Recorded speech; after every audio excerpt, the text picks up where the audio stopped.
कशी पडला मराठवाडा भारताचा झाला, निजाम तोंड कशी पडला मराठवाडा भारताचा झाला, हजारो सलाम या दिवसाला महाराष्ट्राचा हा एक राष्ट्रीय सण झाला।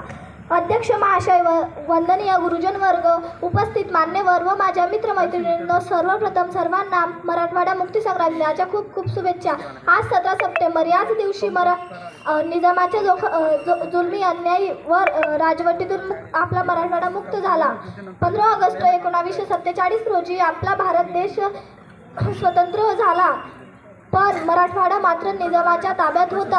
हैदराबाद येथील निजामाचा सेनापती कासिम रजवी याच्या रझाकार या संघटनेने मराठवाड्यातील जनतेवर अत्याचार सुरू केला। या अत्याचाराचा विरोध करण्यासाठी स्वामी रामानंद तीर्थ यांच्या नेतृत्वाखाली मुक्तीसंग्राम दिन सुरू केला।